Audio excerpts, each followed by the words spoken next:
as one of the pioneers of the internet in Ghana and across Africa. In 1995, he played a central role in bringing Ghana online through the company he founded, Network Computer Systems. He established one of the country's first internet service providers and was instrumental in registering the .gh domain, which gave Ghana its digital identity on the global internet. From the NCA's perspective, that work is foundational. The entire digital ecosystem we regulate today builds on that early infrastructure. His impact goes far beyond connectivity. What he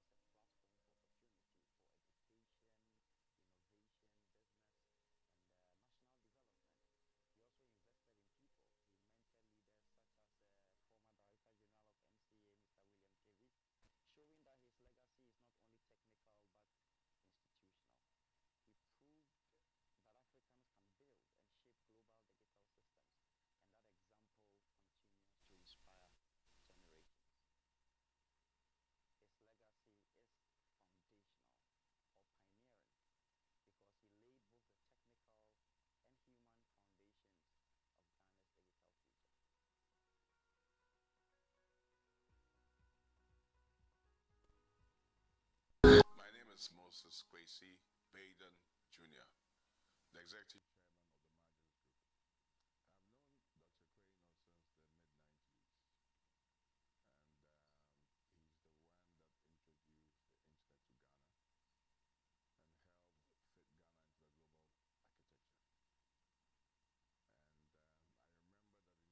introduced the internet to Ghana and helped fit Ghana into the global architecture. And I remember that in those days, the internet was like a very mysterious subject.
for you. So light up your face with gladness, hide every trace of sadness. Although a tear may be ever so near, that's the time you must keep on smiling, so your heart's crying. You'll see that life is so much more just inside.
established one of the country's first internet service providers and was instrumental in registering the .gh domain, which gave Ghana its digital identity on the global internet. From the NCA's perspective, that work is foundational. The entire digital ecosystem we regulate today builds that early infrastructure. His impact goes far beyond connectivity. Where he introduced was a platform for opportunity for education, innovation, business, and national development. He also invested in people. He mentored leaders such as former director.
Dr. NII NARKU QUAYNOR is widely recognized as one of the pioneers of the internet in Ghana and across Africa. In 1995, he played a central role in bringing Ghana online through the company he founded, Network Computer Systems. He established one of the country's first internet service providers and was instrumental in registering the .gh domain, which gave Ghana its digital identity on the global internet. From the NCA's perspective, that work is foundational. The entire digital ecosystem we regulate today builds on that early infrastructure. His impact goes far beyond connectivity. What he introduced was a platform for opportunity for education, innovation, business, and national development. He also invested in people. He mentored leaders such as former Director General of NCA, Mr. William Tevi, showing that his legacy is not only technical but institutional. He proved that The speaker and the chair take their seats. Kindly put your phones on silent. Thank you.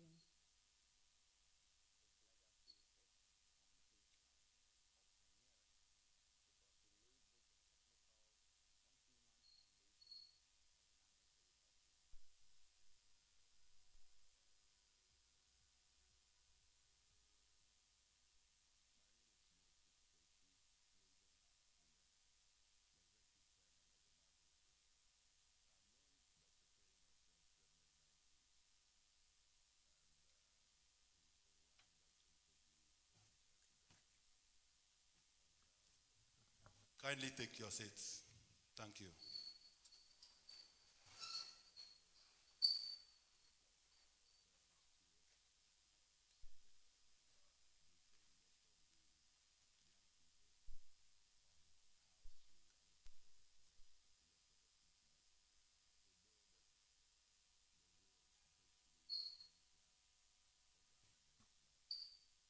The President of the Academy, past presidents of the Academy, vice presidents of the Academy, fellows of the Academy, your excellencies, distinguished guests, our dear students, ladies and gentlemen.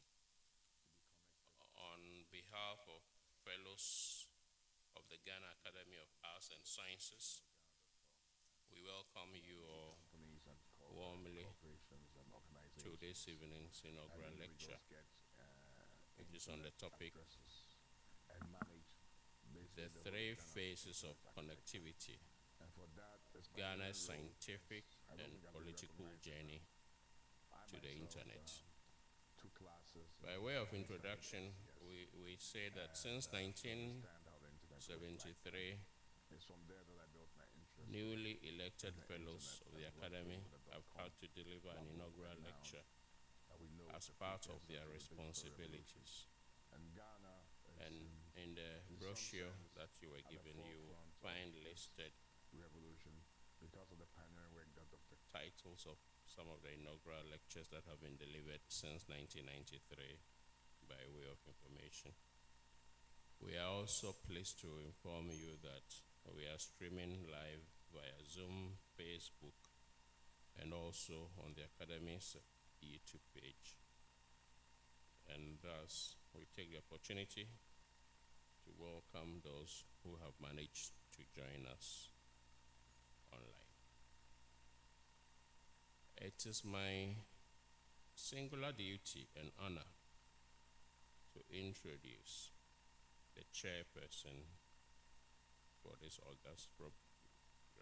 I will read a brief bio sketch. Our chair is the president of the Ghana Academy of Arts and Sciences. She is a distinguished scholar in immunology and parasitology, educated at Achimota School. She has bachelor's, master's, and doctoral degrees from the UK, from the University of Surrey, Brunel, London School of Hygiene and Tropical Medicine, University of London. She has dedicated 4 decades to teaching and research at esteemed institutions worldwide, including the National Institutes of Health, NIH, and Georgetown University, the USA,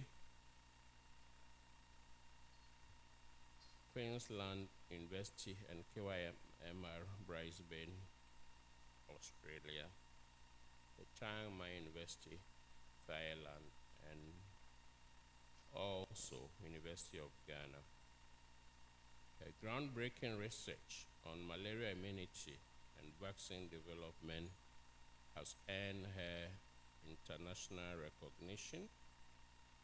And this led to the development of the first human malaria vaccine, the RTSS vaccine that we have now.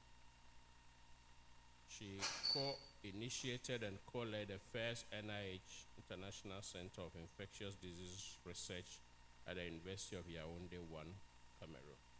At the University of Ghana, she established the immunology unit at the Noguchi Memorial Institute for Medical Research. She was the first female director and subsequently foundation dean of the School of Public Health. She has contributed significantly to international research capacity and leadership development, collaborated with numerous institutions worldwide, and numerous awards and recognitions, a few only. She has been a former UNESCO chair for women in science in the West African region. She was the 2014 laureate, the African Union Kwame Nkrumah Award for Women in Science, and 2019 Clara Submed Ladlo Award by the American Society for Tropical Medicine and Hygiene. Women's World in 2021 indeed recognized her as one of 7 women in science who have changed our world for the better. And she hasn't given up. She continues to mentor, train, and teach and build capacity in biomedical research. and in public health. So, ladies and gentlemen, our distinguished Chair, Emerita Professor Isabella Chimbakwachi.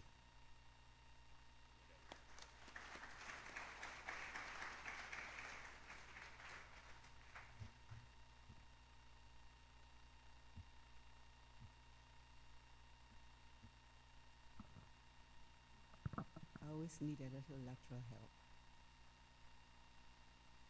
Past presidents of the Academy, vice presidents of the Academy,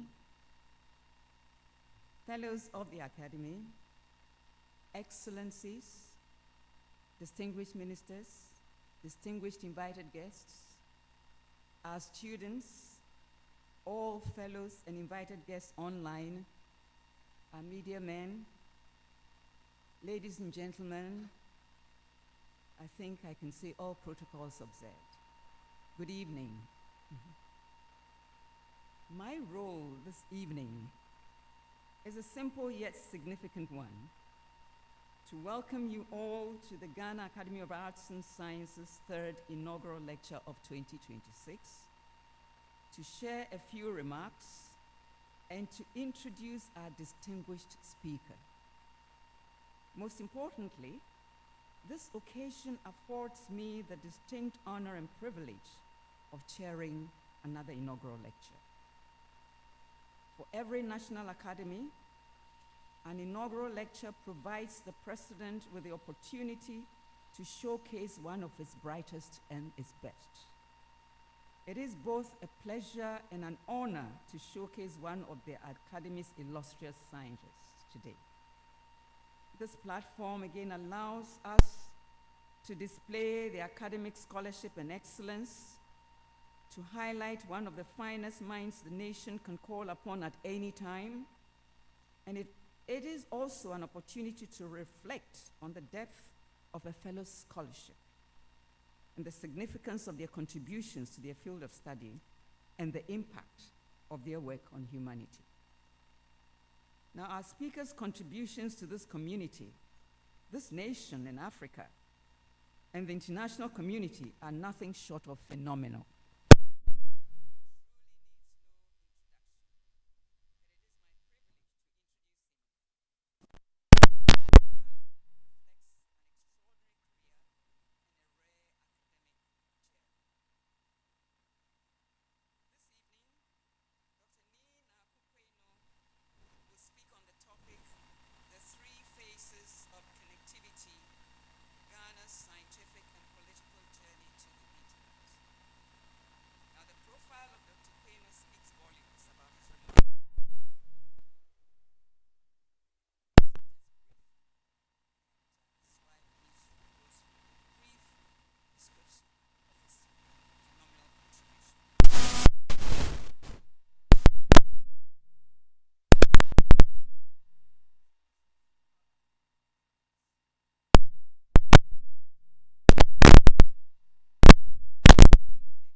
Founding chairman of AFRINIC, the African Internet Numbers Registry.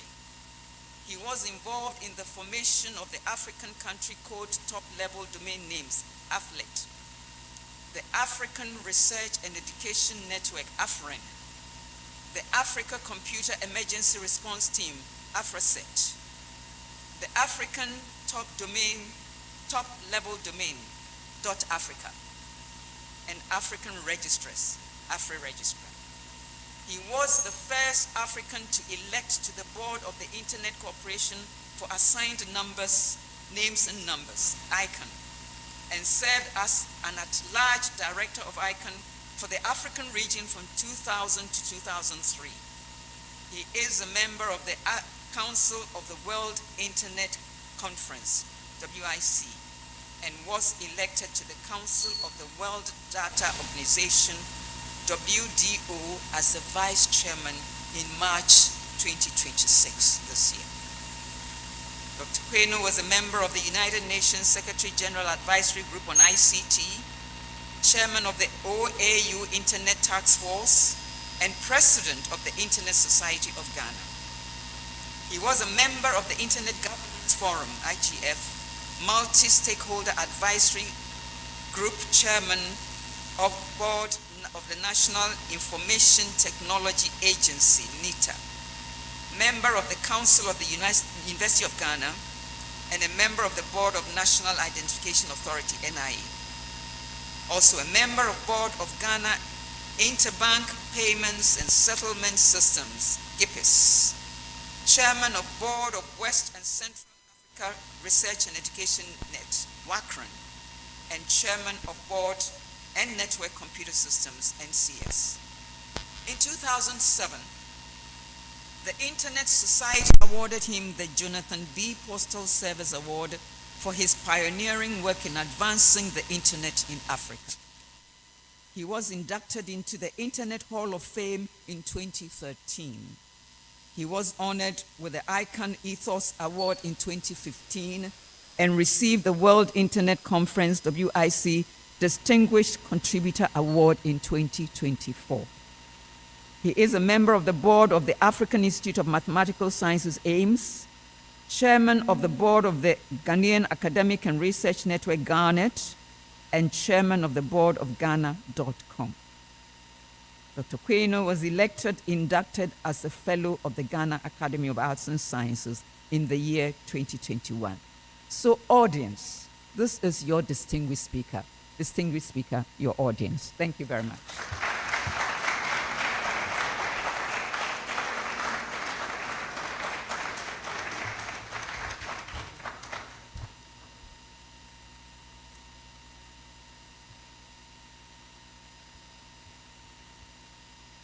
Thank you very much for the kind introduction.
Thank you very much for the kind introduction. The President of the Academy, past Presidents of the Academy, Vice Presidents of the Academy, Fellows of the Ghana Academy, Excellencies, distinguished ministers, Nime, Name, distinguished invited guests, our students, all fellows and invited guests online, ladies and gentlemen. I'm honored to deliver the inaugural lecture. I'm a computer scientist, an internet pioneer, and a humble programmer. I'll be speaking on the topic, the three phases of connectivity, Ghana's scientific and political journey to the internet, spanning a duration from 1972 to 1996. And I'm so happy to see many colleagues, old friends, and comrades who have traveled this journey with us here today. And I thank you all for this. To many, the internet was always here, meaning we're born after 1993. To others, multinational companies brought the internet to Ghana. The truth is, internet was not always here, and multinational companies did not bring the internet to Ghana. Rather, a Ghanaian initiative brought the internet to Ghana, and I'm privileged to tell the story of this in this inaugural lecture. We undertook a structured journey across 3 decades, and I'll set a context, elaborate on the foundational computer science education that built the knowledge base in phase 1, how the computer industry developed infrastructure and institutions in phase 2, what the first internet connection looked like in phase 3, and will share my reflections on lessons for future adoption of new computer science creations at the end.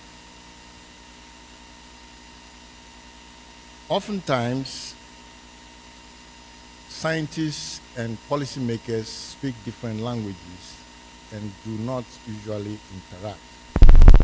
But computer science creations are commonly referred to as technologies, and they gain wide adoption and therefore have huge social and economic impact. Hence, the technologies are forced to account to governance authority regularly. Imagine geeks, as they call us, meeting with politicians who have different perspectives and objectives.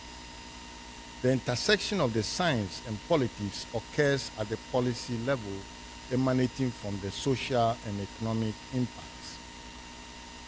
Invariably, policy positions follow adoption of technology by society.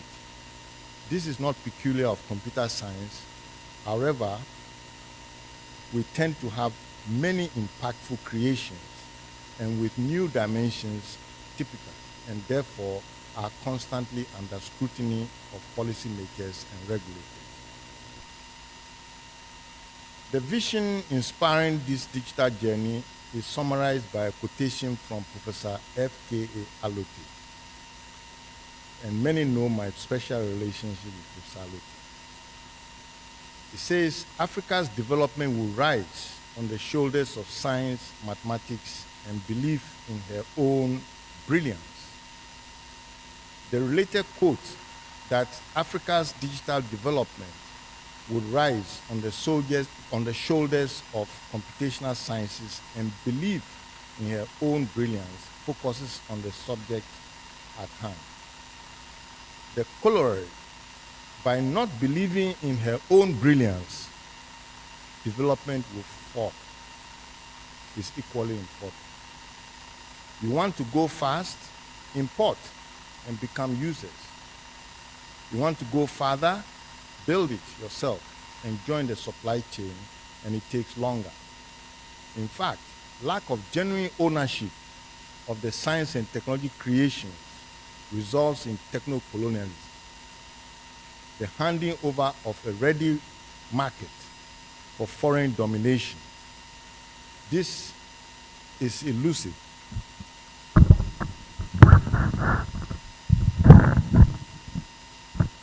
Oh, I'm too tall, eh? This is elusive. It appears as on one hand, one are making progress rapidly, while in actual fact are being captured as users. We shall discuss this phenomena throughout the lecture. There were three policy epochs of interest in the journey. The foundational policies on establishing Data Processing Control Board and PNT, regulatory exceptions that enabled NCS to pioneer the internet very early, and NCS establishing a gateway access network and domain name system and the services email, web, and chat. And there were consequent adaptations of the regulatory regime to accommodate the internet, and I trust NCA will tell that part of the story as it celebrates its 30th anniversary this year. Congratulations to NCA.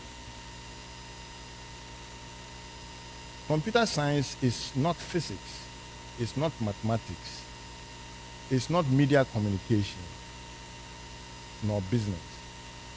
It stands on its own giants. And a number of giants have been selected to illustrate this message. Alan Turing is known for theoretical universal machine and also the halting problem, which proved that you cannot write a program to tell if somebody else's program works or not.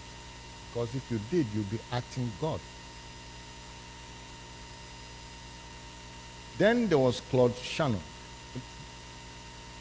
Claude Shannon for the theory of information and defined the bit, compression, cryptography, and application of Boolean logic.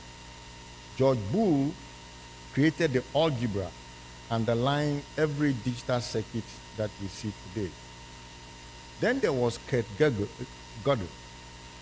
Gödel was defined the mathematical foundations of computer science, including AI. And also something very interesting, similar to the halting problem. And he said it was called the incompleteness theorem. And he proved that truth is larger than proof. And think about it, it makes sense. He says, for every logic system, whether it's numerical or pure logic, there are true statements that cannot be proven within that logic system. Meaning if you start from the axioms, you will not be able to prove it, but it is still true. There was also Alonzo Church for the foundations of what we call functional programming. Some people refer to as lambda calculus. And he came out with a Church's thesis for what is now known as running code. You know, as in our standard circles, before something becomes a standard, you have to show an executable version of it. If two people cannot show it executing, it will never become standard. Now, Church says that, he postulates that you can postulate the existence of a procedure when you are making a proof. But when you are challenged, you better exhibit the procedure. So even if you're in an argument, you can show and claim that something exists and use it to make a proof. But if I challenge you, you better show it. Now, there was also von Neumann. And von Neumann architecture has become the one that we currently use to design machines. And it just shows how you connect the different pieces. You connect the things you use to remember, you connect the things that you use to do calculations, and you connect the things that you keep your memory in, and then you connect your devices, eyes, ears, and so on. Now, if I'm not excited about these topics, these illustrations of these giants, then we are at a departure and the departure point is from a user of computing or a computing professional, which is okay.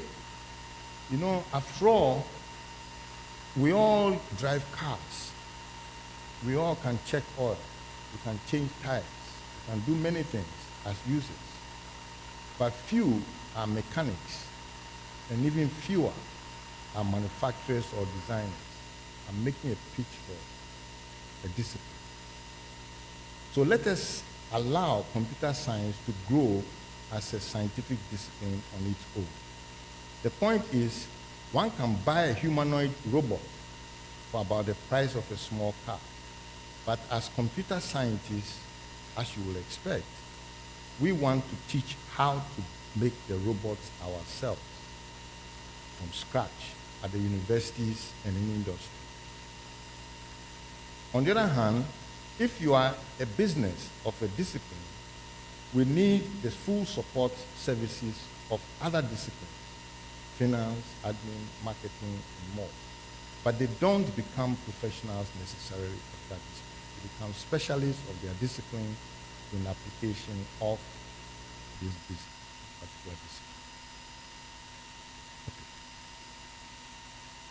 This journey is a blueprint for navigating more disruptions which are about to come.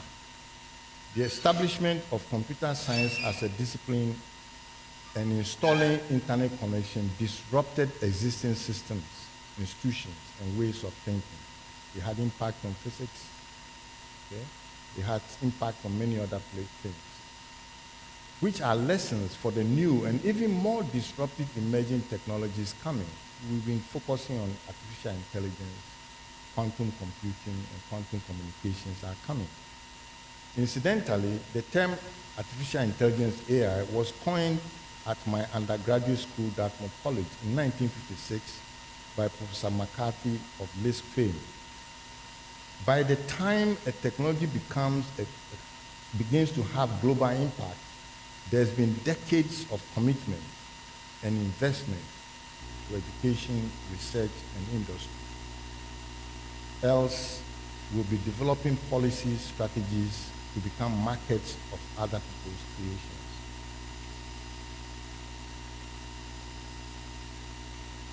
So this is phase one. In phase one, I'm going to share how we sought to develop computer science as a department in the universities. The computer science discipline we wanted to build in our departments was to create the three components of computing, which is the theoretical computer science, computer engineering, what has become commonly known as information technology, and application. So it's theory, engineering, and application.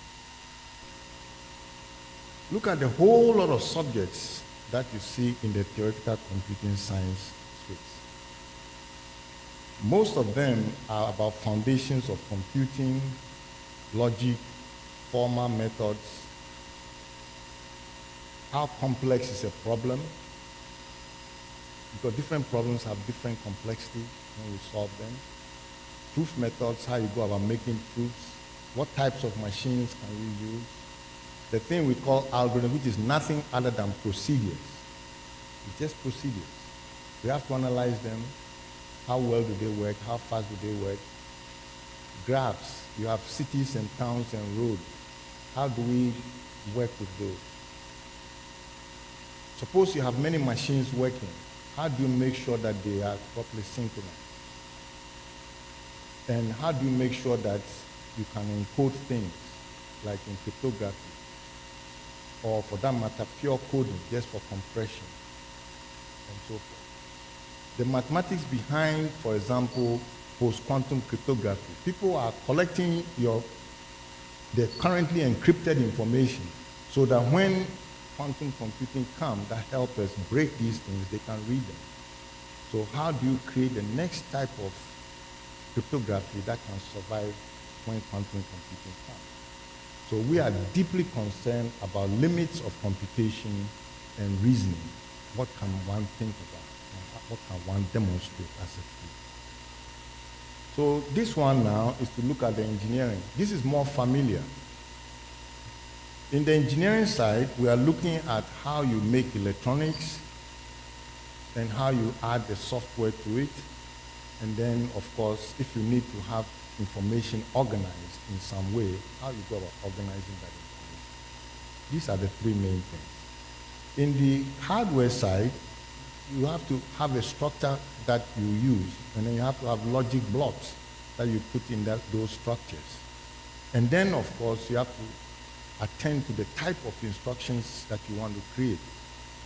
Okay? You can create instructions closer to human language, further or closer to machine. Those close to human language, we call them the complex instruction sets, and those closer to the machine, we call them the reduced instruction sets. So we have these sort of things. In the programming environment, you have languages to work with, because writing programs in zeros and ones is impossible, right? So you have to give you some environment which allows you to write programs. We call them programming languages. And then we have to show you the technology for creating those programming languages. And you can build programming languages close to human language or close to the same applies to the data. Organize the data.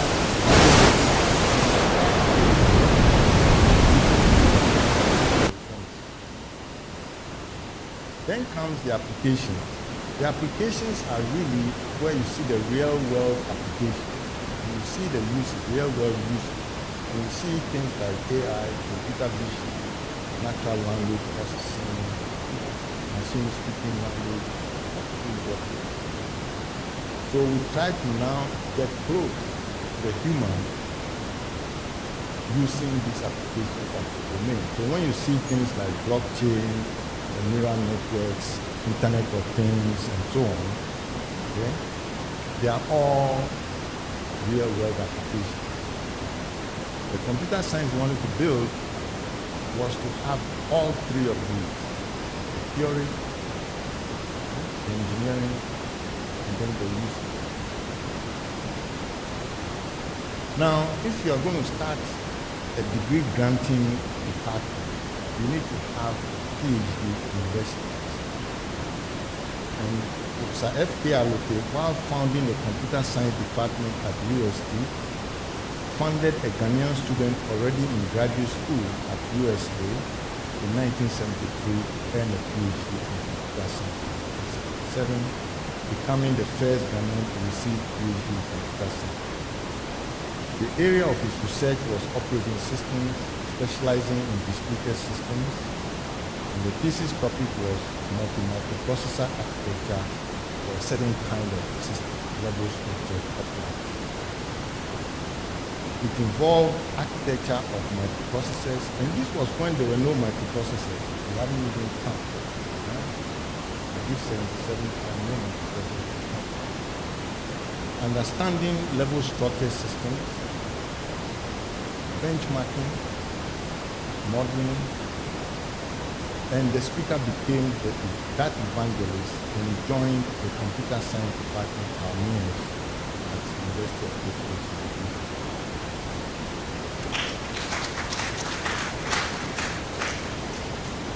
Two patents emerged in application of the thesis while at Digital Equipment Corporation and working with something they call batch clusters. Several machines sharing some wire, and the machines included storage as well as compute. We postulated an assembly of mechanisms, equipment, and so on that can exchange short messages and then also share some memory. And in so doing, the first patent was for how you make these things work together so that they don't compete each other, they don't collide and go through. And the second was when one of them is not hearing, how do you still work around it so that you can go forward? Now, of course, this is not Byzantine. Byzantine means when it's malicious. So these are normal machines, but one has a fault on here. How do you work around it so that you can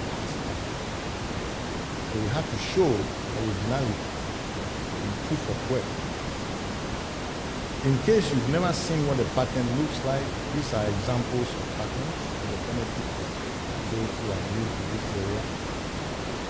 This is what a typical computing pattern looks like. And notice that it has a date, it has a unique number, it has an inventor, and it has a diagrammatic description of the algorithm procedure for solving the problem. And then it also has a verbal description of the invention. The gentleman on the left was my thesis advisor at Bernstein, and the gentleman on the right was my classmate who then went to Stanford and became the president of Stanford, and he happens to be chairman of Alphabet, that is Google. There were other colleagues of mine, and some of them one went to IBM, the Canadian went to IBM, Abe went to Austin, then Yale, Fred went to Cornell, and I went to Tech and returned to Ghana in terms of development.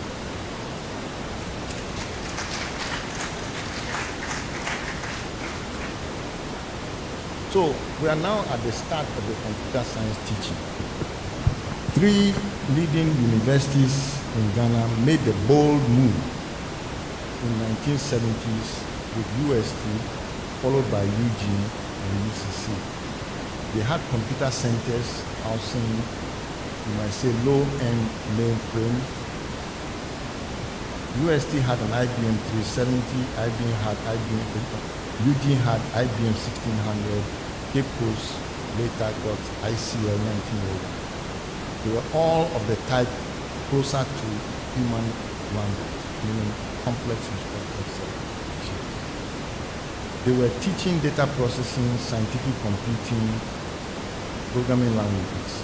The departments used these computer centers for practical instruction, and they worked with these high-level languages.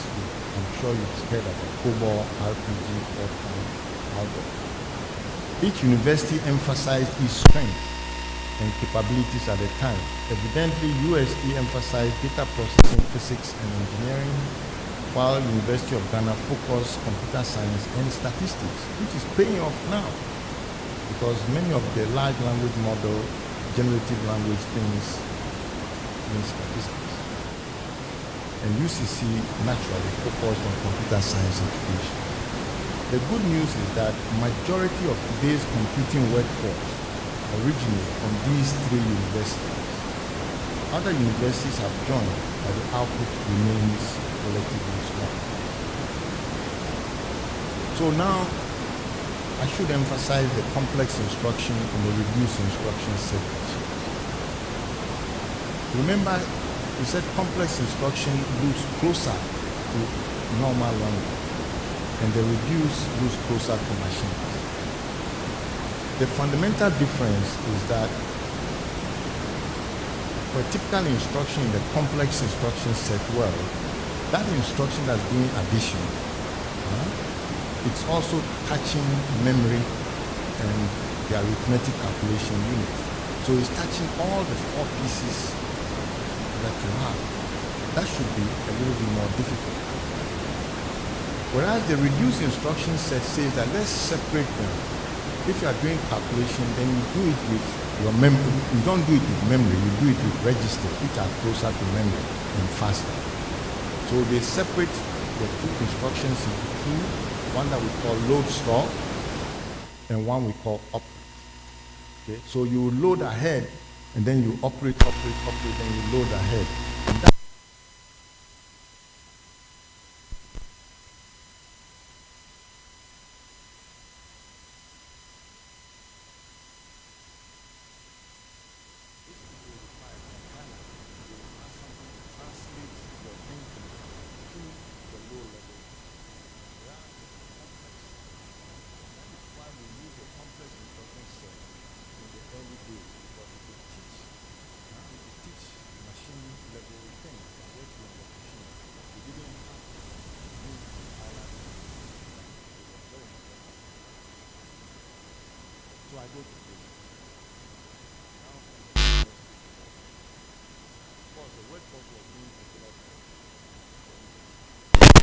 And the companies were beginning to acquire computers similar to what we had in the universities, but for their own staff use and so forth. And they needed trained staff to operate them. So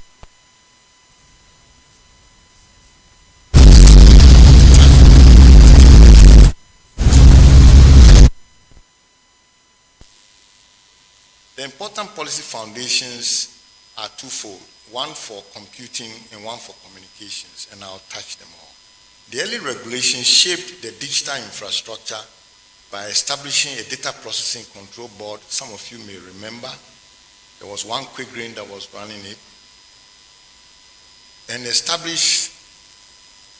was established to regulate, control, and promote the use of computers in the public sector, and also to approve import of computer equipment. You know, we needed to get special licenses and so on. The computers then were large and expensive, and there was also a central development unit, a central system development unit, which was like the administration. And these institutional functions became later absorbed into NITA and Data Protection Authority. In the communication area, there were two bodies. Ghana Frequency Registration and Control Board was established to regulate the radio spectrum in Ghana. I was fortunate to have served on this board. This was later absorbed into NCA, Media Commission, and Signal Bureau, as well as the military, because they needed to have a set of frequencies they use unimpeded. The second was transform the post and telecommunication into a state-owned corporate entity, which was later reformed further by separation of post and telecommunications as we went on. During this time, there were several vendors and there were several organizations that were acquiring these computers. Most important, in VRA, GMPC, SNIT, Bank of Ghana, Ports and Harbors were very active. The banks will not be left behind, and GCB and EcoBank were also significant players. The prominent vendors were IBM, DEC, ICL, WANG, and Compaq. The development programming languages in use at the time included COBOL, RPG, we're teaching them in the school, Fortran, Algol, Basic now, C, and some Pascal. In the database area, we saw DBase. Some of you may have heard of that, was being used, but eventually Oracle emerged in the large projects. The good news is that the workforce was still largely drawn from phase one initiatives. And so the computer science departments at universities, in my opinion, deserve commendation and funding. They will save us tomorrow.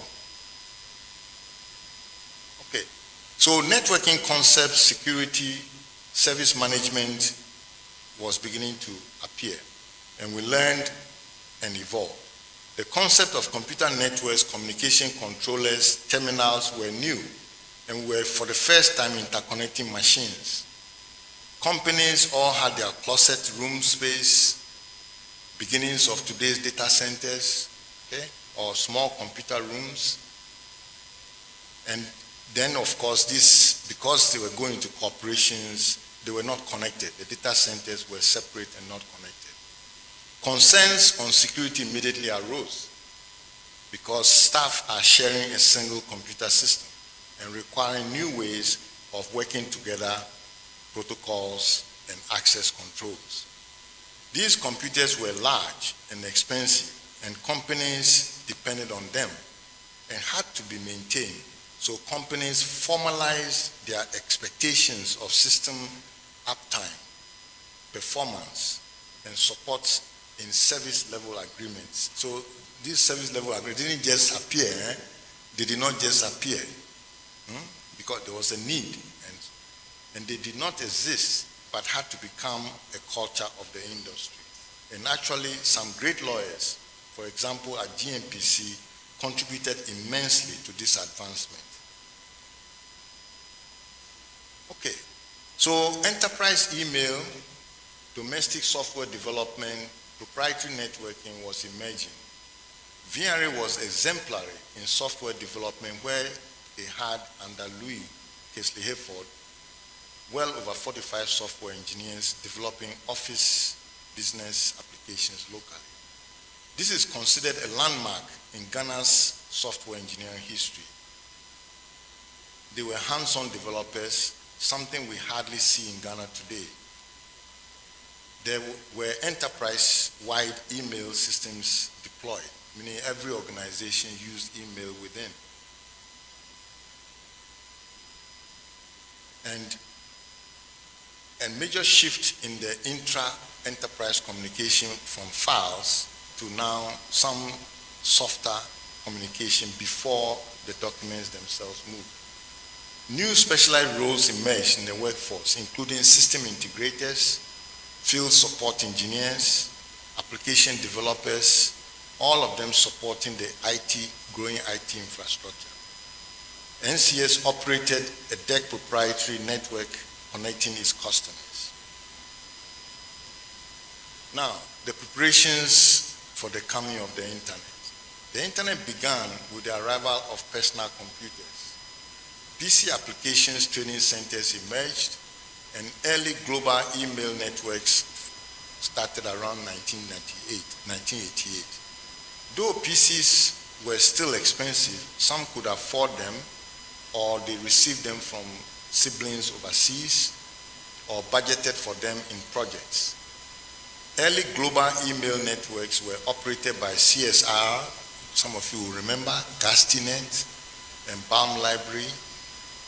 They were using UNECA PADIS, FIDONET email, and AAU and NCS were running standard Unix to Unix copy, also email, but different set of tools.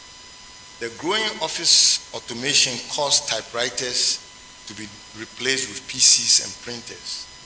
Centralized typing pools were quickly decentralized to individual or executive offices. We, however, inherited a misconception that PC can do everything. Many misunderstood the role of PC clients and servers, and in fact, some donors even misled us onto this. The birth of NCS was in 1998 as a research center providing computing services to the scientific community. They had unusually skilled technical team with known ties to academia, government, and the US computer industry. They were deploying DEC mini computers, VAC systems, which were prevalent in global scientific industry. The DEC systems were also heavily used in the ARPA network. ARPA, Advanced Research Project Agency Network, is a precursor of the internet, giving NCS direct connections to emerging internet thinking, and we exploited it. NCS also had a former DEC senior engineering manager on staff, bridging the US expertise and Ghana's needs. It was indeed a very strong technical resource. Ghana became the first West African country to be connected to the internet in '93, initially with international dial-up. Ghana attained full connectivity in 1995. The installation included a fully functioning, locally operated GH domain name registry. This was one of few in-country operated African CCTLDs. Most were operated from overseas. This was from the pioneering efforts led by NCS with support of the Ministry of Transport and Communication and the National Telco, PNT. It was all homegrown. There was no foreign investment, no foreign technical expertise, and no foreign policy advisory input.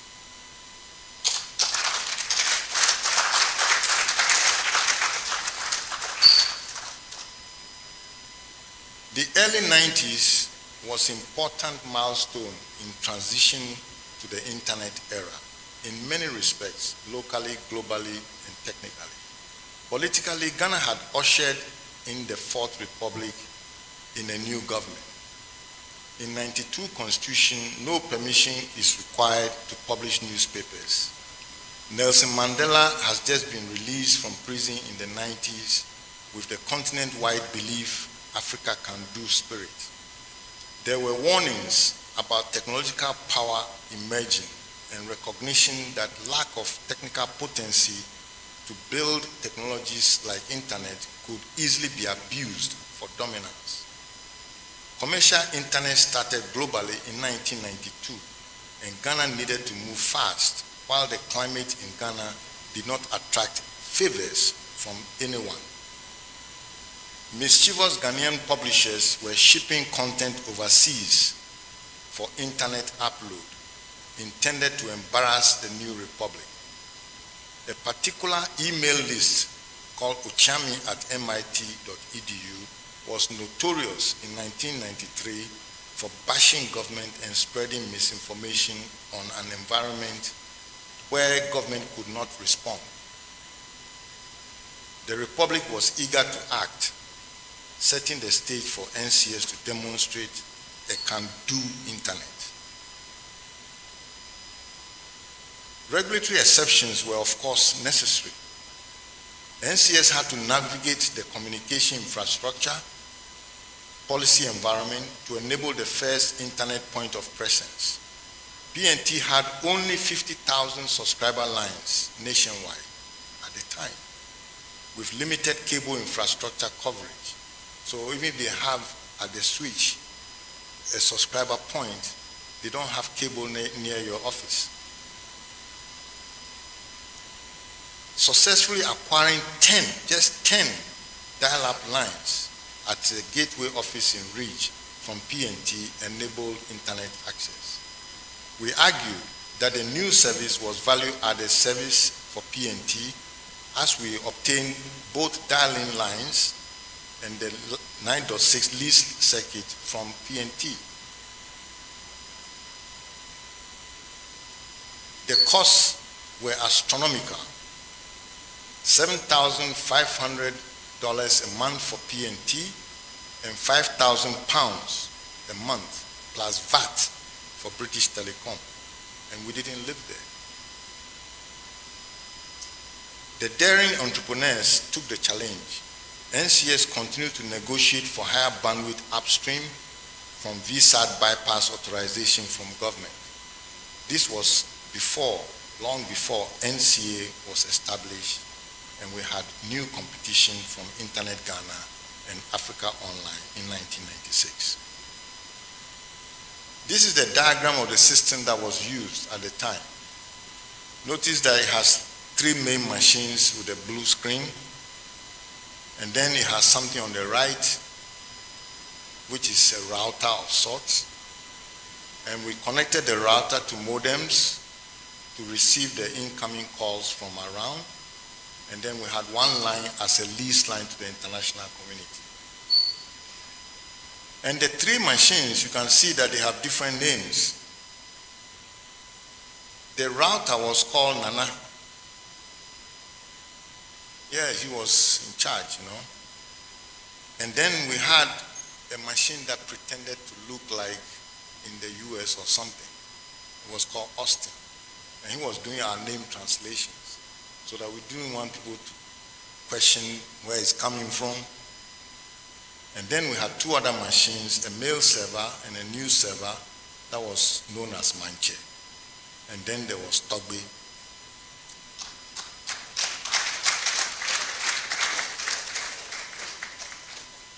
And you can see the machines, they were not doing the complex instruction set, they were doing the reduced instruction set, so time has passed. And they had very small disks and very small memories. You can see, you know, they just had things like, 3 gig disks and 48 meg RAMs. But that was long ago, okay? And that was big then for us. Of course, we also run a domain name system, and Togbe was the secondary to the Austin. And on the extreme left, you can see things that we normally today call switches. Well, there was a cutover There was a public cutover of the service. The following government officials were present at the event: Honorable Kwame, late Honorable Edward Salia, late Gilbert Adanusa, and pleased to see Mr. Chakutikata was also present, and late Mr. Herbert Quaynor, my senior brother, was also present. We were young and determined. We felt the techno-liberation in the air. The government of late President Rawlings encouraged our efforts, and we are grateful the regime believed in the brilliance of Ghanaians.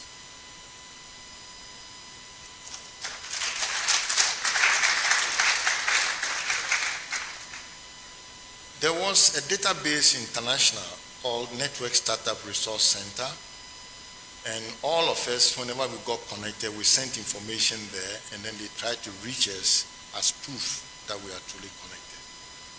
It was based at the University of Oregon, and all the newly connected announced their presence.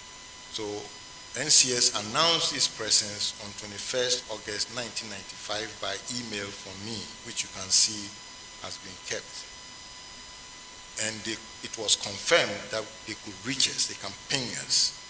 And the whole world knew Ghana was fully online. The upstream was Pipex UK.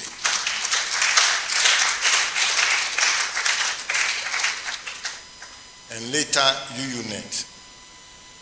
Just for the characterization purpose, what was the first traffic looking like? These charts were all taken from an existing paper, old paper, 96 paper at INET. But it shows that the largest customers were drawn from corporate bodies and private individuals, followed by government, NGOs, academics, and then media and international organizations. Today it's probably reversed, but this is how it starts. And if you look at the trajectory of the growth, it showed a steady exponential growth of subscribers. That's proof that internet will survive here, and it has. There was also something called Landweber charts. Professor Landweber, I think he was from Wisconsin, he kept a colorful chart of the world connecting. And yellow meant no connectivity, green meant you only had email, and purple meant that you are fully connected, and red meant that you are using a different network we call BitNet. As you can see, in 1991, Ghana was yellow. But by 96, we had converted it to purple. We were fully connected. And that's the result. This is the architecture, physical infrastructure we had at some point in 2000. On the left, you can see the size of the network and the different organizations that were benefiting from the system. It involved a lot of corporates and individual dial-ups of over 10,000 users. On the right, you see the beauty, a big 4.5 meter dish, and then two smaller ones, a 3.8 and a 2.5. All securing the international link that we went and pleaded for exceptions for. And this is what kept Ghana going over the years. Of course, the more lines we could provide, dialing lines, the better for us.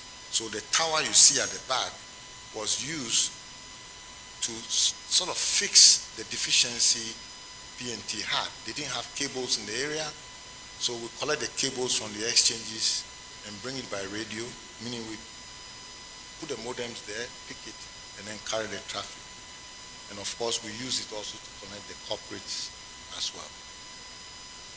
Well, for an exercise of this nature, there's a lot of outreach, and I'll touch on a few just to give you a flavor of what was going on. In the top row, on the left, was an actual hosting of an ICANN conference in Ghana at La Palma.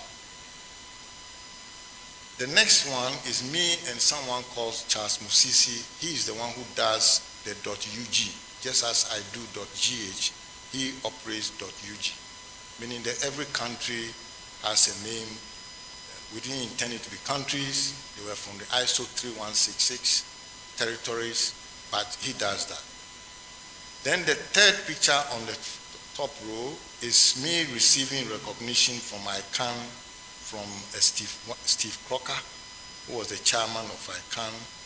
The next one shows me getting out of hand because there were people trying to kill Afrinic, so I went wild. On the next row, on the first one, you see we're at an Afrinic meeting. You see me and Pierre Ouedraogo of Burkina Faso. He also is late Pierre Ouedraogo. He's also the second person to get the Postel Award recognition. Next, you see me at an Afrinic meeting with the CEO, Adiel Aklonga, and Alain Aina, the CTO. Alain Aina is also a Postel honoree. The third picture, you see me and two gentlemen. The fellow in the middle is called Fadi Shehade. He was one time the CEO of ICANN, president and CEO of ICANN. Next to him is Tarek Kamel. Tarek Kamel is from Egypt, a former minister, but joined ICANN. This was the era of African leadership of ICANN. Next is three of us who were singing. We were singing Sikelele, and in three different languages. The gentleman in the middle is called Lucky. He is Africa. And the fellow on the left is called Abibu. He is from TZ. They do the Tanzania DNS. And then in the third row, you see a small group there. That's the NCS group that brought the internet.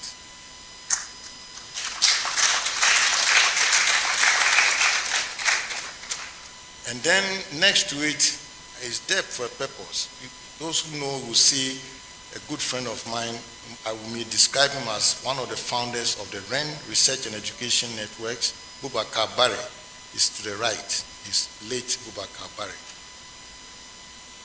And then you see a picture of another Ghanaian colleague of mine, Franco Safu Charles. He ran a company called 212, and they were doing a lot of US government contracts in technology, but he was at the Postel Award ceremony for me. And the last group shows late Issa Yaya and William Tevi, my former CTO at the Internet Hall of Fame.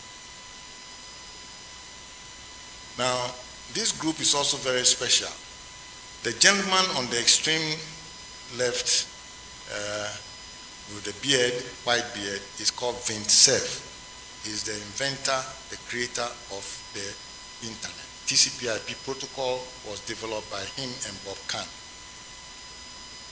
And the next one, the fellow on the right, meaning opposite where I'm standing, is called Paul Morka-Petris.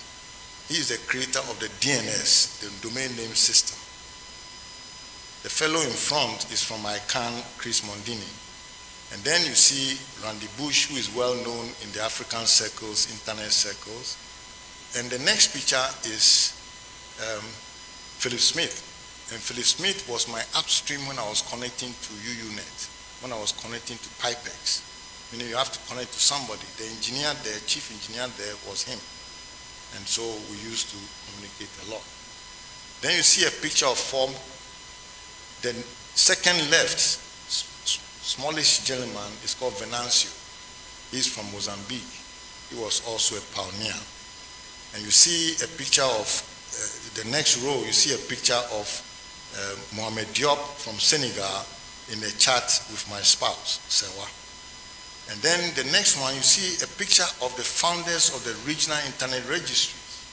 The fellow on my right is called Ivan Campos from Brazil. And the one on my left is Paul Wilson, who was, CEO of AP-NIC, Asia Pacific NIC. And the one across, Oscar Roble, just retired as the CEO of LACNIC, Latin American NIC. And of course, I can't do this without some of my Asian friends. You can see me in the council meeting. If you know ITU, Zhao, Secretary General Zhao is the one on my right. And then on my left is the chairman of World Internet Conference, Ren Xianlian, and then Dr. Gurry. And then you see a team of some senior staff at NCS. Okay, so I summarize the journey like this. We started in '93 with dial-up internet, low bandwidth. In '95, we had full connectivity with the core services. And then in '96, we had independent regulator. And then in 2003, the Pioneer ISP was shut down, leaving a scar in an era where nations actually protected their technology companies. The world watched while a hyperscale internet company was destroyed.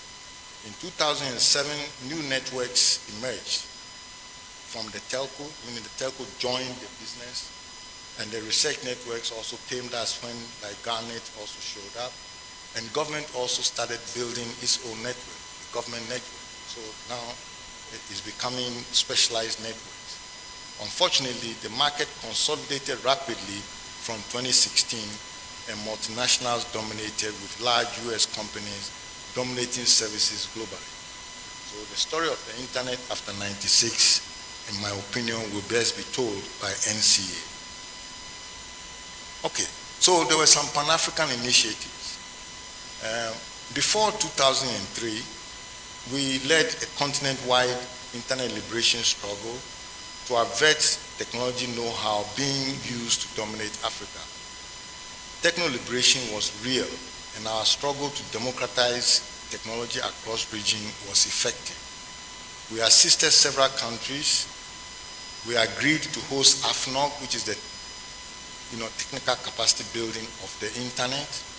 We pushed for the numbers registry to be established. In fact, its founding office was in Accra.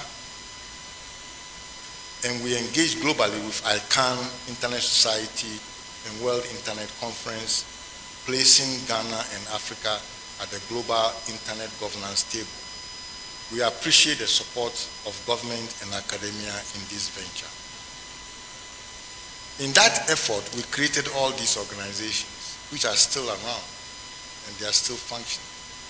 And we started with the AFNO, the African Network Operators Group, mostly building capacity, young being taught by the old, and the young becoming the teachers, that kind of thing.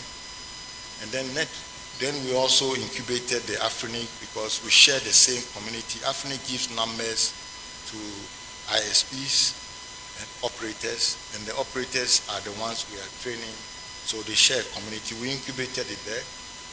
And then we followed up with the Federation of African Country Code top-level domains, that's the .ga, .uk, and so on.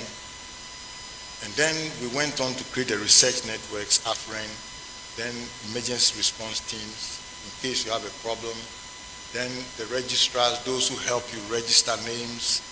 And of course, we did .Africa and the chapters, and all these continue today. So this is the reason I got the nickname Father of the Internet in Africa.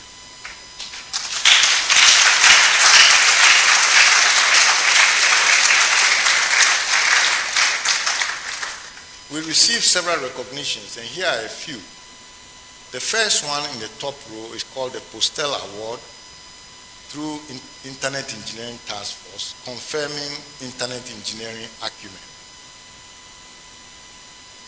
Then the next to it is Internet Hall of Fame, and I was in the Pioneers Circle. And the next is ICANN Ethos Award, and these are the highest awards one can receive in the internet technical environment.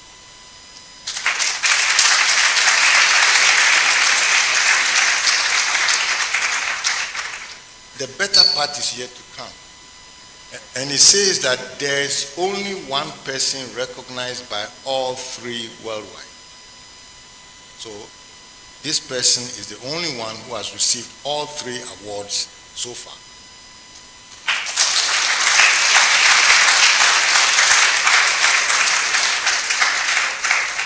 The others in the picture are interesting.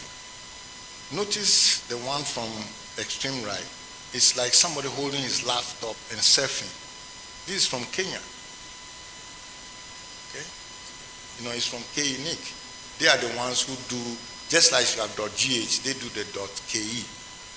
And then there's an Osagifo award, and then there is a .Africa award, then there's a REN award, and even the Chinese gave me some good recognition as a global promoter.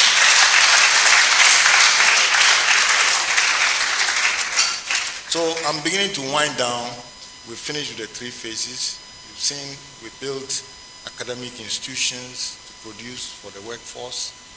We fought for the industry to develop and, you know, stabilize some things. And then we planted the internet. Okay? So now I will conclude with the following set of statements. Here are some reflections. It's always better to follow ability. Someone I did not know, talent searched for me to come and help transform Ghana, the digital age. That's Professor FGA Alote.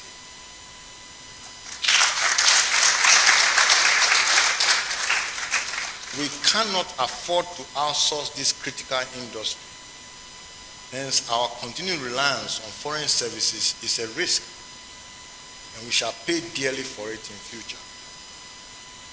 We should believe in Ghana's brilliance. Scientific action supersedes the gratification of successful show. We are reminded the quotation, Africa's digital development will rise on the shoulders of computational sciences and believe in her own brilliance. No one can take better care of your precious items than yourself. And for whatever it's worth, investors also look at how you treat your own when they do risk analysis before they invest. And the question is, did we let go too easily? Did we open up too much? The strongest message I can give is that the journey shows a symbiotic collaboration between universities, private sector, and policymakers. Not one of them can do it by itself. This model is working in the performing digital countries, be it in Europe or in Asia. No one sector is capable of doing this alone. The university needs to build foundational human capacity by ourselves, our own way, okay, for our technological progress. Private sector initiatives that scale computing and networking to make the technologies widely accessible are essential. And policymakers that address the enabling resources for the technological development and adoption are catalysts. So you got to have all of them. And anyone that tries to go by itself is guaranteed not to succeed. Brief acknowledgements. I have schoolmates from several schools, they are there. I have academic colleagues from the 3 main universities, certainly. Then I have private sector colleagues. I tended to work in private sector as well as academia and then international. I have government colleagues. I have not-for-profit collaborators, and I have my family to thank for giving me this chance. Computer scientists and internet enthusiasts, we call them internauts, appreciate this contribution. And your support made a big difference in the enduring challenges we faced. I thank you very much for your attention.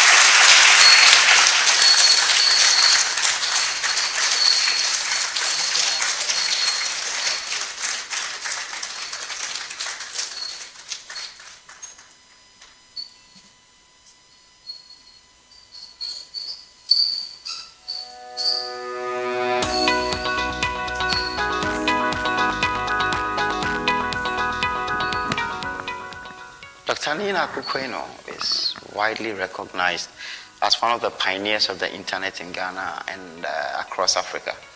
In 1995, he played a central role in bringing Ghana online through the company he founded, Network Computer Systems.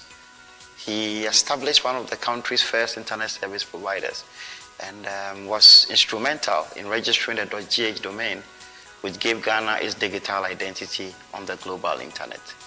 From the NCA's perspective, that work is foundational. The entire digital ecosystem we regulate today builds on that early infrastructure. His impact goes far beyond connectivity. What he introduced was a platform for opportunity for education, innovation, business, and national development. He also invested in people. He mentored leaders such as former Director General of NCA, Mr. William Tevi, showing that his legacy is not only technical but institutional. He proved that Africans can build and shape global digital systems, and that example continues to inspire generations. His legacy is foundational or pioneering because he laid both the technical and human foundations of Ghana's digital future.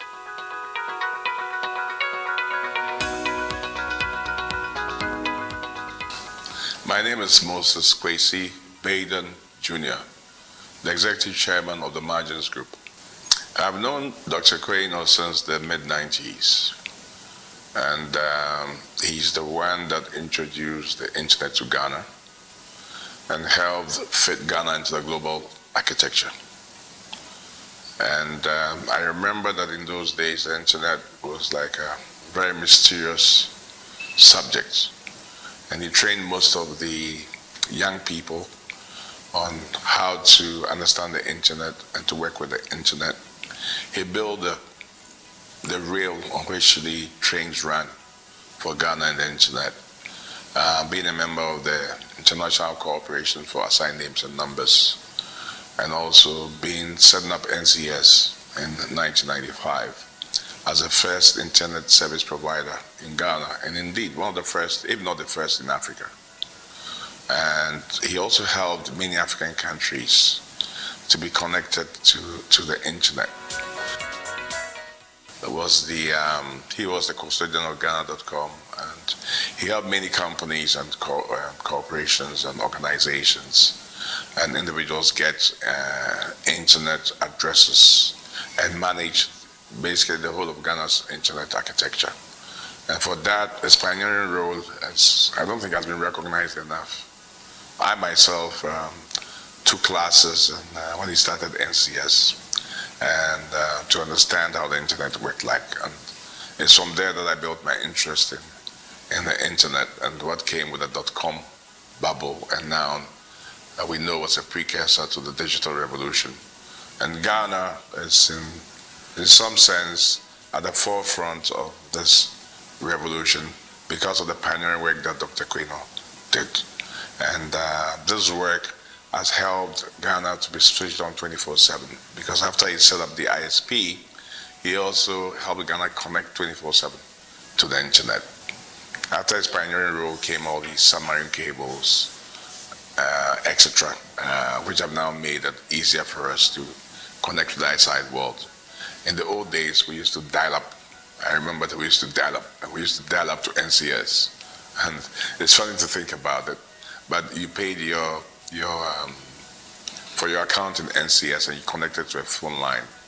And when you dialed up, the modem made a very funny sound, and then it connected to NCS. So you can say that the very fabric of our digitization and the very foundation of Ghana's early connection to the World Wide Web is primarily because of the great pioneering work that Dr. NII NARKU QUAYNOR did.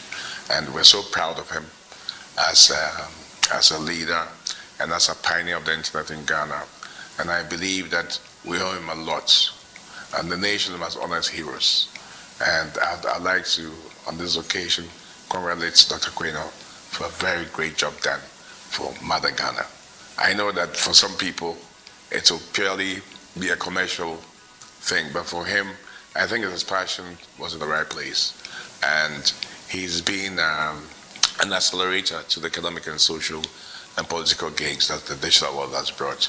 I want to commend him for a very good job done, and I want people who want to be on the digital road to recognize his passion and his contribution to what we have today. Dr. Quaynor, thank you very much. Ghana thanks you. I thank you. A lot of people thank you for the great job that you've done for this country.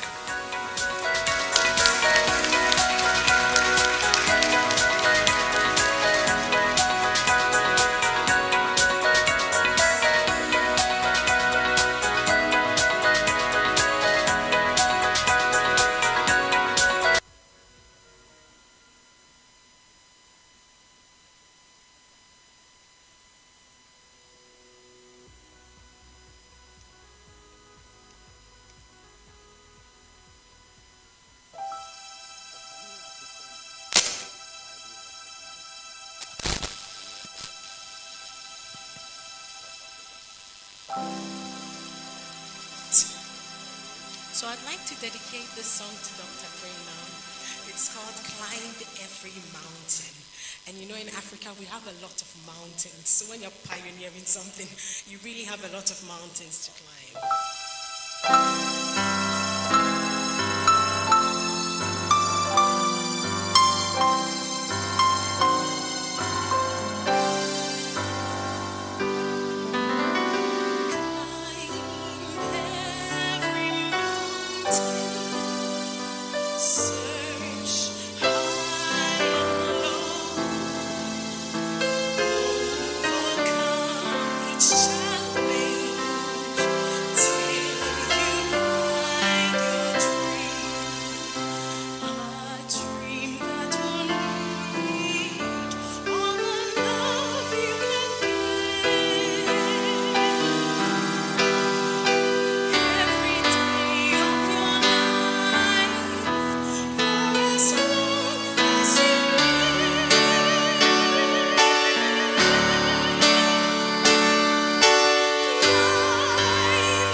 Thank you very much.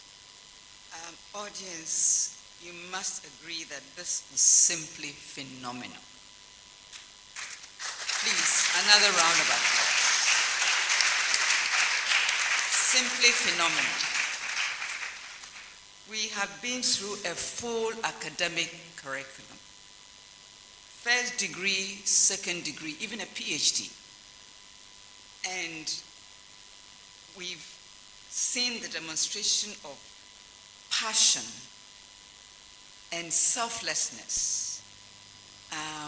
And I think father of internet in Africa, that for sure has been clearly, I mean, his reach from home, from being recognized in the role of a mentor, Prof. Alute, and recognize, the recognition of a mentor who really made him.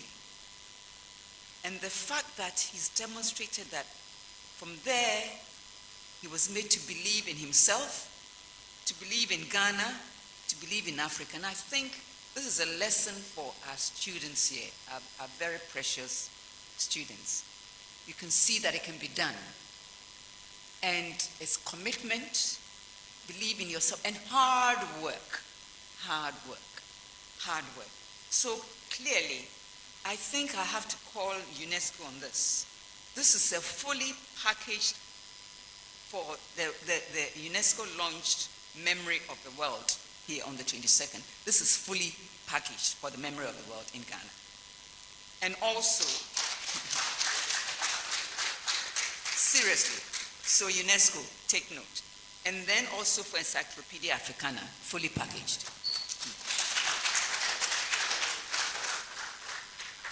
So the simple message is that we cannot do it alone. Our whole life is symbiosis, and that's a typical biology phenomenon. The university has its role, private sector has a role, industry has a role. And then, so we cannot run away from politics. We cannot also run away from the basics. You need the basics, you need capacity, you need to know the hard core of really working. Nothing comes easy, students. And that is the take-home message. You've got to work hard for what you want, and you have to believe in yourself. Thank you very much for a phenomenal.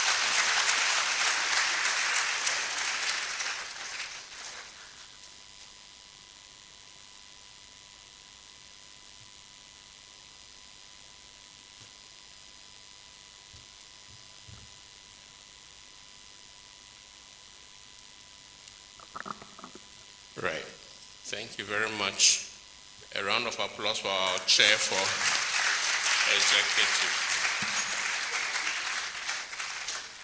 executive summary. So thank you very much, audience.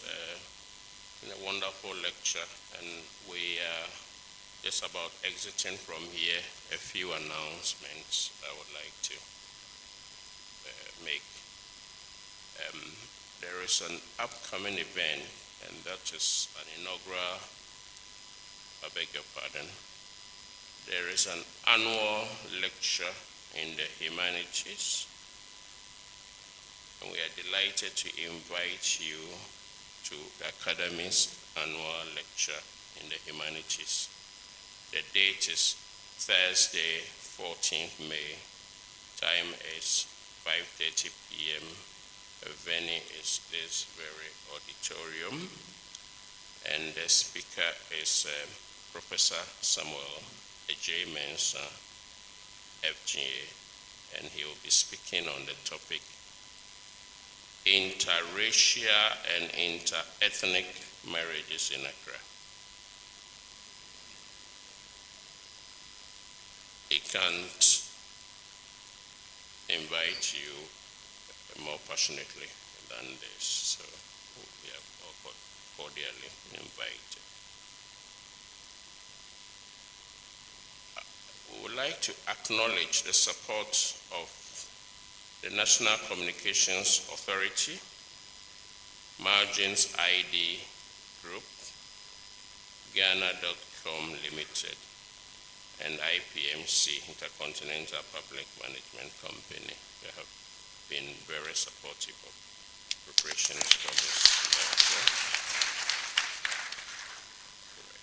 And as we always say, we very much take pride in the presence of our young colleagues, next generation of Ghana's intellectuals. And so each time we have attending SHSs from around Accra mostly. Today we have Accra Academy.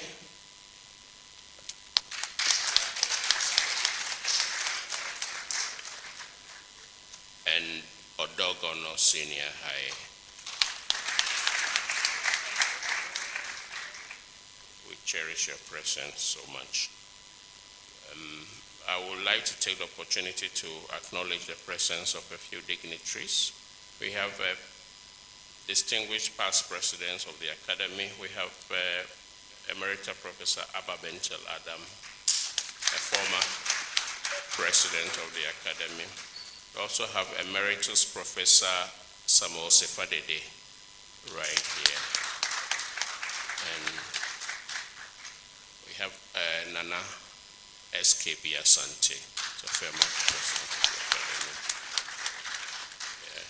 And we have a couple of distinguished senior fellows, Emeritus Professor Clifford Niboy Tego and Emeritus Professor Ivan Adai Mensa and Emerita Professor Techiwa Menu, Vice President of the Academy. Those are our in-house senior fellows. We have here, and I am pleased to acknowledge the presence of Ni Kwabna Bone the Sixth, Osu Alatamanche.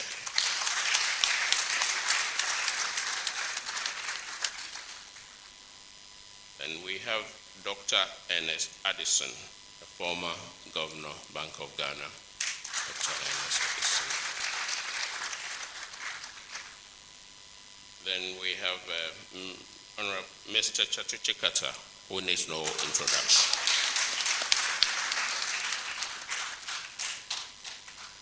And we also do have Mr. Amardeep Singh Kari,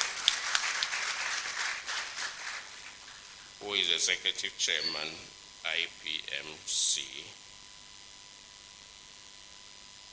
And then we have Mr. Moses Baden, who is founder and CEO of Margins ID.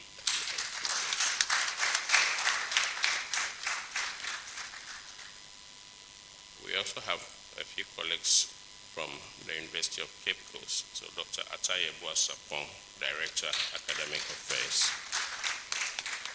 and Professor Moses Jojo Egan, who was a former provost of UCC. There will be a couple of presentations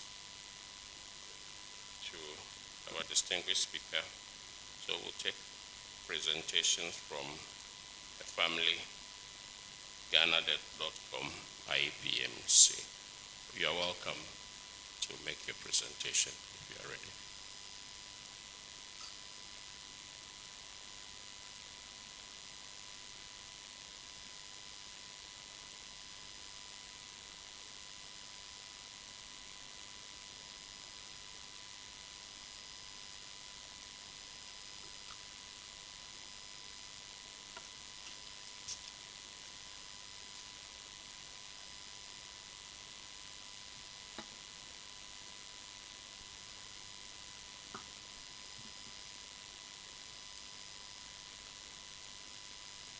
Dr. Quaynor's family, we welcome you if you are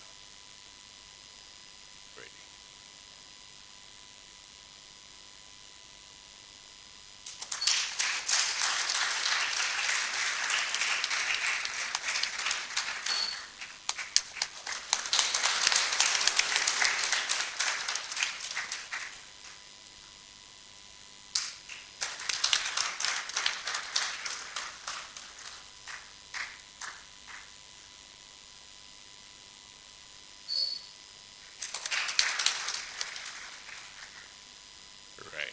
Thank you.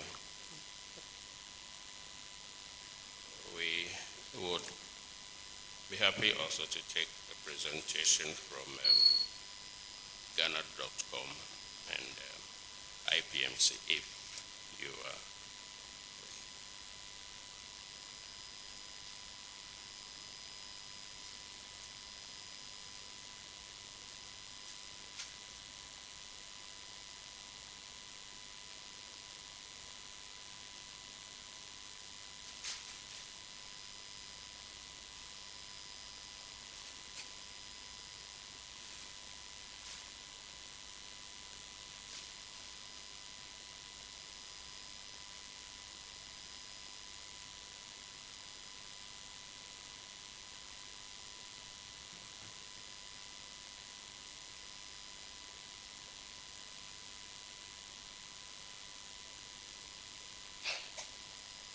Right, ladies and gentlemen, we acknowledge sincerely the presence of Dr. Quaynor's older brother, Mr. Solomon Quaynor.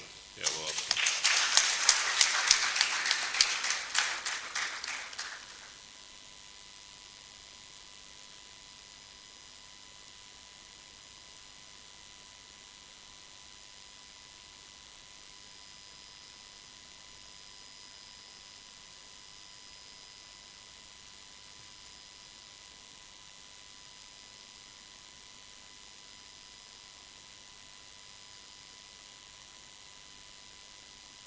Thank you. Okay, IPMC, you are welcome too.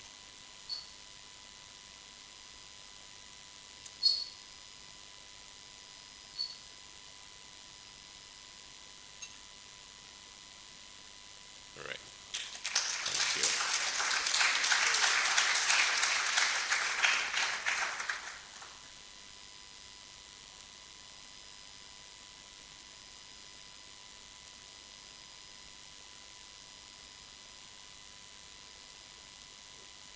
Thank you, Mr. Singh. Right, UCC. That's fine.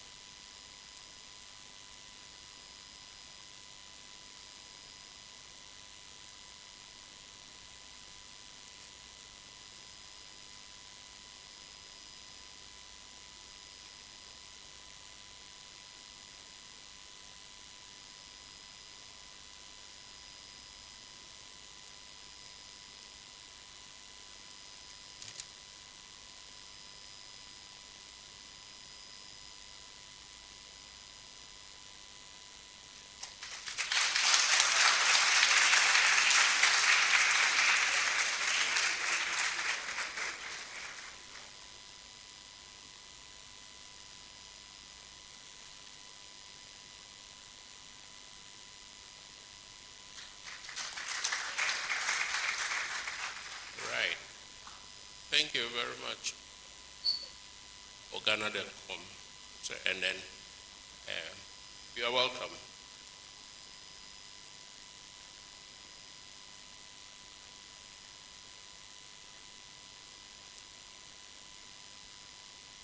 So Ghana.com, you're welcome.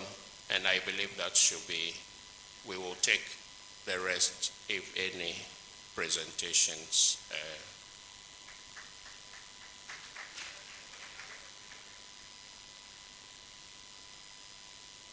Okay. No, I can't, there's no defense.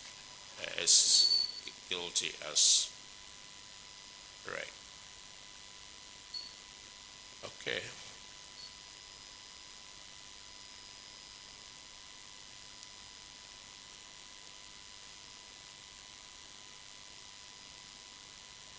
Thank you, Ghana.com, University of Ghana, the nation's glory.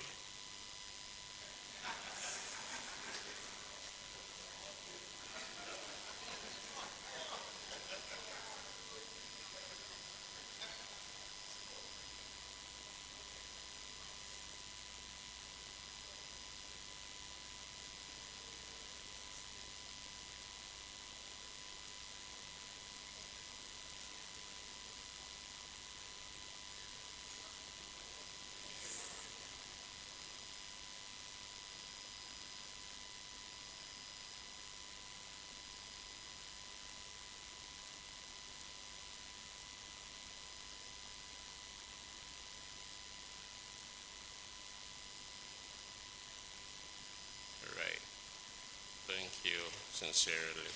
We appreciate it.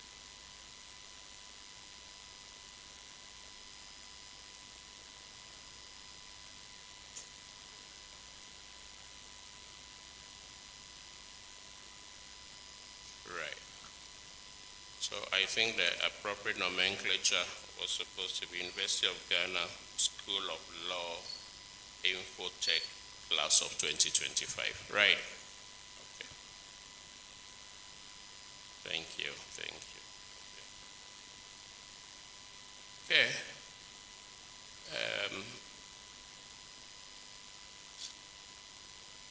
I would like to formally announce that this evening we've had this beautiful serenading from Madame Mawirami Oklu, Executive Director, Music Therapy. And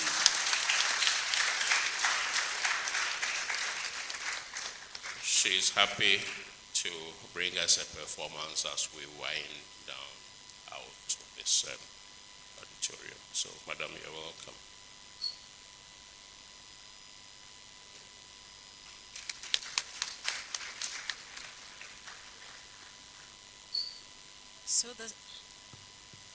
Wonderful. So the last song you heard before this last one was sung and led by my colleague Daniel. We both work at the University of Ghana Medical Center. I work as a music therapist there, and he works in the auditing department. We love music, and it helps make a difference in the hospital when you're anxious and stressed out. So our final song is Arise Ghana Youth. And if you are below 20, let me see your wave. If you are below 20 years, the young people, oh wow, okay. Okay, if you are below 30, let me see a wave. Wow, I'm seeing a lot of waves. Okay, if you are above 40, 50, 60, please wave. We are still young at heart, all right. So this song is called Arise Ghana Youth for Your Country. If you want to rise and march and bring on the vibes, please feel free.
Thank you, Music Therapy Association of Ghana.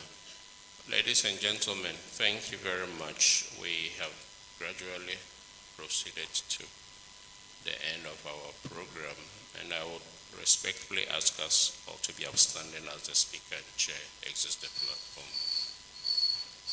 I wish all of us a good night.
NII NARKU QUAYNOR is widely recognized as one of the pioneers of the internet in Ghana and across Africa.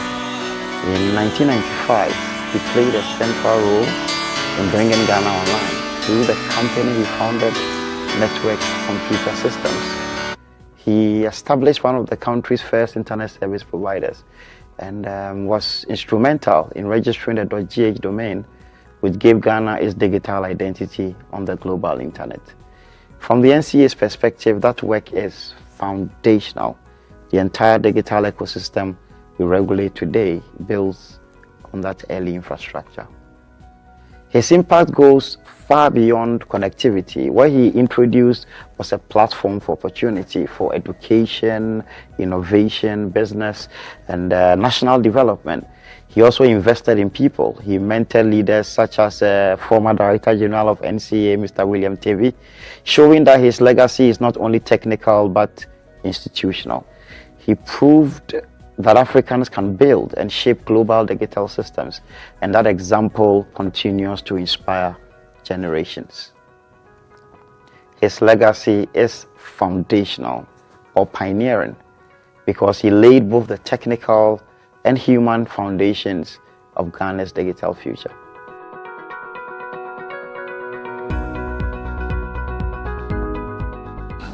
My name is Moses Kwesi Baden Jr., the Executive Chairman of the Margins Group.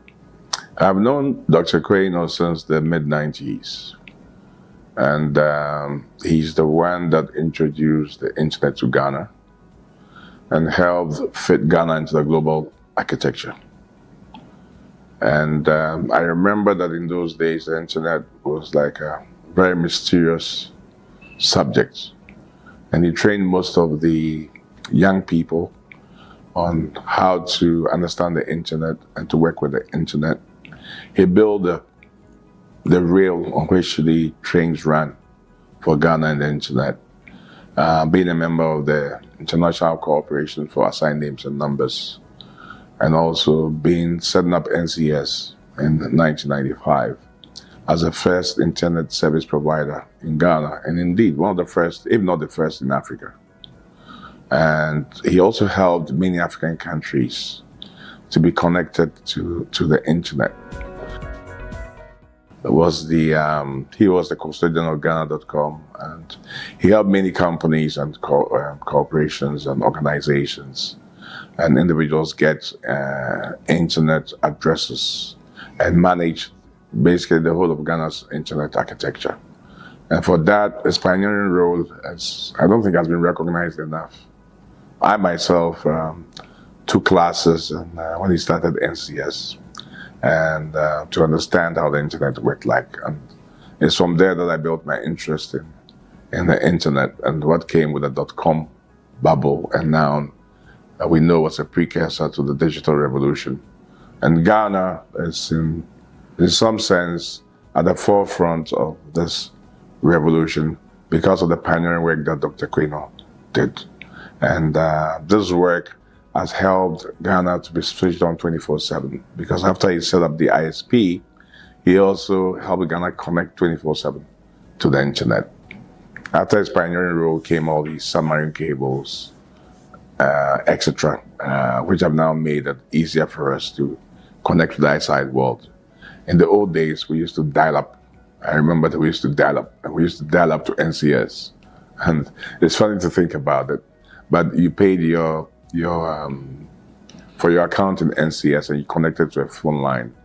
And when you dialed up, the modem made a very funny sound, and then it connected to NCS. So you can say that the very fabric of our digitization and the very foundation of Ghana's early connection to the World Wide Web is primarily because of the great pioneering work that Dr. NII NARKU QUAYNOR did. And we're so proud of him as a leader and as a pioneer of the internet in Ghana. And I believe that we owe him a lot, and the nation must honor his heroes. And I'd like to, on this occasion, congratulate Dr. Quaynor for a very great job done for Mother Ghana. I know that for some people, it will purely be a commercial thing, but for him, I think his passion was in the right place. And he's been an accelerator to the economic and social and political gains that the digital world has brought. I want to commend him for a very good job done. And I want people who want to be on the digital road to recognize his passion and his contribution to what we have today. Dr. Quaynor, thank you very much. Ghana thanks you. I thank you. A lot of people thank you for the great job that you've done for this country.